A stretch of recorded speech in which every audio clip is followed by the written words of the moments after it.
सारी बात हो रही है वहाँ बुमराह को हम कैसे भूल सकते हैं जनाब। कल 1.75 की इकॉनमी रही, 7 रन दिए, 3 विकेटें ली, मैच फिनिशर है। कहीं पे भी इंडिया को जब उनकी पड़ती है ज़रूरत तो वो एकदम से ना पूरी गेम का जो पासा है ना वो पलट देते हैं। आई डोंट नो कि ये कंपेयर करना चाहिए कि नहीं करना चाहिए, लेकिन फिर भी टीम पाकिस्तान का कोई ऐसा बॉलर क्यों नहीं आज तक हम डेवलप कर पाए रिसेंट टाइम्स में जो मैच को अलग बिल्कुल ना पासा पलट दे।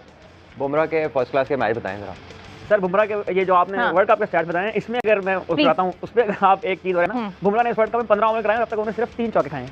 आप छक्के छोड़ और बुमराह ने इस वर्ल्ड कप में सबसे ज्यादा डॉट बॉल्स भी करवाई हैं। अब बुमराह हो, विराट कोहली हो, शामिल कर लें कि ये वाली विकेटें हैं जहां पर बड़े बड़े प्लेयर रन नहीं कर पाते, मुश्किल पिचेस हैं, और फिर मुश्किल पिचेस पे फिर ऐसा बॉलर हो। अब जरा बताएं उसका फर्स्ट क्लास और टेस्ट मैच एक्सपीरियंस कितना है। सर बुमराह जो है ये आपको याद होगा, अभी विराट कोहली की बात हो रही है, शर्मा की बात हो रही है। देखें अगेन वही बात है, हम जिसके ऊपर बार बार एम्फसाइज कर रहे हैं, राजा साहब भी अक्सर ये बात करते हैं कि आपको ये बात इसलिए करते रहना चाहिए कि जो विसल ब्लोइंग आप कर रहे हैं यहाँ बैठ के वो होती रहनी चाहिए। जिस तरह अभी भट्ट साहब ने कहा, ये सारे वो प्लेयर हैं जो रणजी ट्रॉफी खेल के आते हैं, ये सारे वो। अब बुमराह आपको याद होगा कि एक टूर के अंदर इंग्लैंड की कप्तानी भी उन्होंने की थी टेस्ट के अंदर।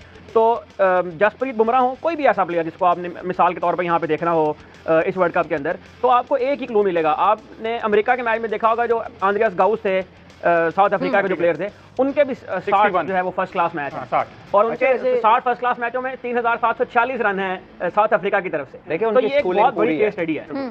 उनकी स्कूलिंग पूरी है, क्रिकेटिंग स्कूलिंग जो होती है ना आपकी, वो डोमेस्टिक क्रिकेट मंझे हुए 3 डे 4 डे क्रिकेट खेली हुई, टेस्ट क्रिकेट खेली हुई, निटी-ग्रिटीज़ को जानते हैं, गेम अवेयर हैं, अडेप्टेबिलिटी बड़ी स्ट्रॉन्ग है क्योंकि खेल रहे हैं सारी दुनिया में, और लंबे फॉर्मेट से ही ये चीज़ें आती हैं। हमारे लड़के नहीं खेलते, इनके कलेक्टिव 25 मैच नहीं है, सारी बॉलिंग के आप उठा के देख लें, तो आप ये कंपैरिजन ही गलत ड्रॉ करते हैं, ये बनता ही नहीं है। लेकिन सलमान, आपने नोटिस किया होगा बुमराह ने हमेशा इंटरव्यूज में कहा है कि मैंने अपने बड़ों से सीखा है और मैं पिच को रीड कर लेता हूं। तो ये हमारे बॉलर्स पिच को रीड क्यों नहीं कर पाते?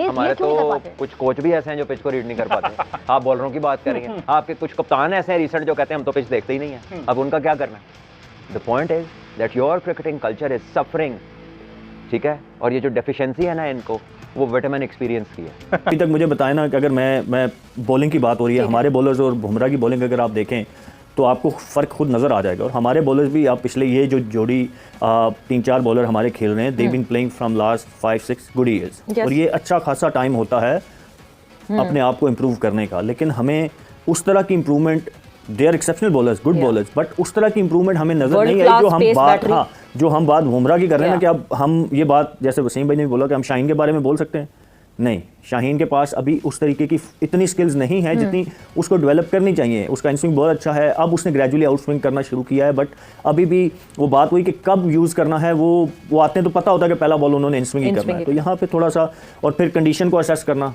जैसे कल मैं वो बात करने लगा था कि आप देखें पहले ओवर में अर्शदीप को 13 हुआ, वो नज़र आ गया कि पिच पे स्विंग नहीं है, स्लो है थोड़ी, उन्होंने बैटिंग भी अपनी देखी होगी।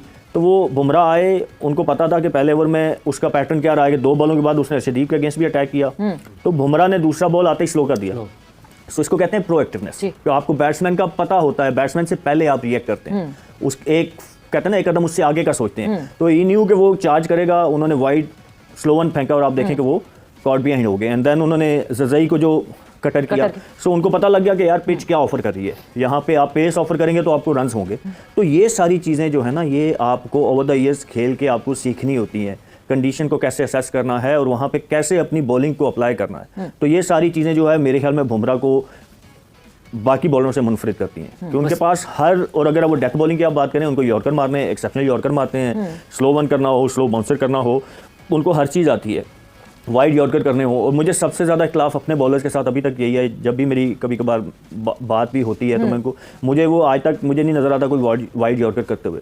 हालांकि T20 मॉडर्न डे क्रिकेट में अब कल वाला मैच भी आप देख लें कि जब इवन अफगानिस्तान वाले बॉलर्स बॉलिंग कर रहे थे, क्योंकि विंड मैंने कैरेबियन में सब ग्राउंड में एक साइड पे बहुत स्ट्रांग होती है, तो वो इनटू द विंड हिट मरवाने के लिए वो विंड का यूज कर रहे थे, वाइड यॉर्कर। आप देखें इवन अफगानिस्तान वाले भी प्लान कर रहे थे मुसलसल विंड डायरेक्शन या अगेंस्ट द विंड हिट मारे, और उसमें नबी बैटिंग कर रहे थे, जब आप देखें उन्होंने भी वो पूरा मिडल हुआ, लेकिन वो क्योंकि अगेंस्ट द विंड शॉट थी तो वो पहुंचा नहीं, वो बाउंड्री पे आउट हो गए। तो पॉइंट इज कि आपको ये सारी चीज़ें जो है वो आनी चाहिए, देन उनको अप्लाई करना भी आना चाहिए कि कहाँ पे अप्लाई करनी है। हम उस तरफ नहीं जा रहे अभी तक।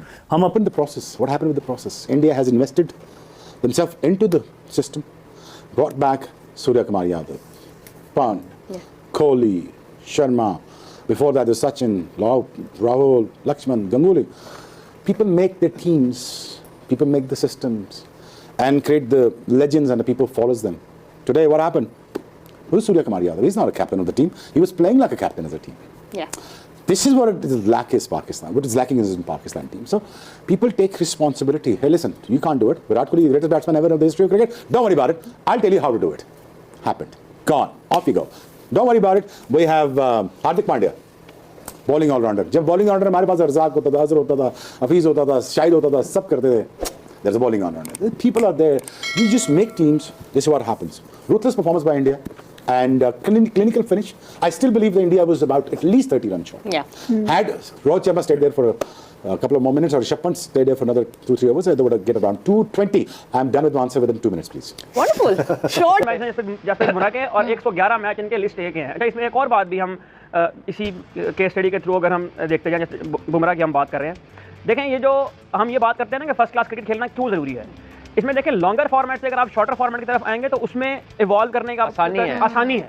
शॉर्टर फॉर्मेट से आप लॉन्गर फॉर्मेट में नहीं जा सकते, वो कंट्रोल ही पैदा नहीं होता चीज़ों के ऊपर. जी राज साहब, आपका एक्सपीरियंस मुझे थोड़ा सा बुमराह के इस वर्ल्ड कप में बता लेना. 15 ओवर किए, 2 मेडन, 52 रन और 8 विकेट्स उनकी, जहां पर सारे बॉलर स्ट्रगल कर रहे हैं, सबको मार पड़ी है, लेकिन बुमराह ने कंपैरेटिवली बड़े अच्छे स्पेल किए हैं. तो क्या समझ रहे हैं आप, वही उनकी फर्स्ट क्लास रणजी ट्रॉफी, हालांकि उनका कमबैक हुआ है इंजरी से. इसमें ये पहली बात ये देखनी है कि जो T20 क्रिकेट है उसने हमारी ओवरऑल माहौल में क्रिकेट में कितना बगाड़ पैदा किया. और जो क्रिकेट चलाने वाले हैं, अभी जब भट्ट साहब बात कर रहे थे रॉकेट साइंस, वो वाकई रॉकेट साइंस जिस तरह ये गुफ्तगू फरमा रहे हैं, इनके लिए शायद ये चीज़ें आसान हों, लेकिन हमारे क्रिकेट में जो समझने वाले और समझाने वाले हैं उनके सामने इस कमी बातें करके देखें, वो सर से गुजर जाएंगे उनकी. और दूसरा ये है कि इंटेलेक्चुअली हमारे जो क्रिकेट का कल्चर है उसमें बड़ी डिकेडेंस आई ओवर द ईयर्स. फिर उससे पहले जो आपने बात की कोहली की, तो कोहली देखिए एक age factor is very important. ये एज फैक्टर होता है, तो कितना स्पैन आपने, कितना ज़माना आपने देख लिया, कितने रन बना लिए हैं, आपकी बॉडी में वेयर एंड टेयर होती है, आगे बढ़ने की जस्तजू कोशिश है, वो भी वही मैच खेल रहे हैं.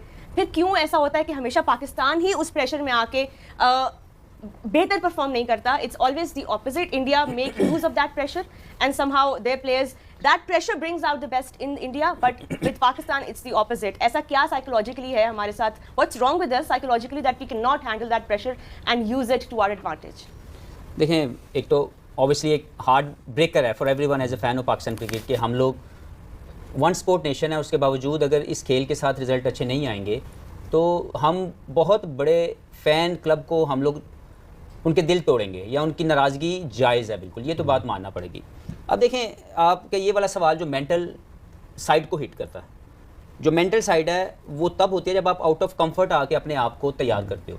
हमेशा आपकी जो मेंटल टफनेस है that only can go that far if you come out of your comfort zone. अगर आप अपने कंफर्ट जोन में अपनी मर्जी से खेलना चाहते हैं, मर्जी होगी तो खेलूंगा, मर्जी होगी तो नहीं खेलूंगा, अपने जोन में रह के खेलना चाहता हूँ, ये मेरा कंफर्ट जोन है, मैं अपना नंबर नहीं छोड़ूंगा, तो ये वो चीज़ें हैं जो अनफॉर्चुनेटली लीड करती हैं आपकी मेंटल वीकनेस की तरफ.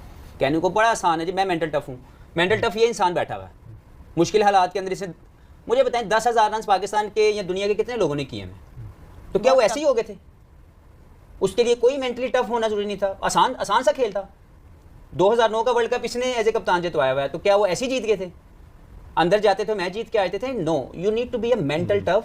और वो कब आती है? जब आप आउट ऑफ कंफर्ट जाके अपने आप को ट्रेन करते हैं. Simple is that. Right, Martin, I'm going to loop you in now because you've talked about New Zealand's success rate in World Cups, you know, across the years and across formats. We've seen them go through semi-finals and finals in almost every edition. How does New Zealand cricket approach a big tournament in terms of preparation, and is it as systematic as it is across the world? Because we've seen that when they come and play in any condition, they're quick to adapt and they have those selections right, those combinations right, and somehow they're always prepared. What made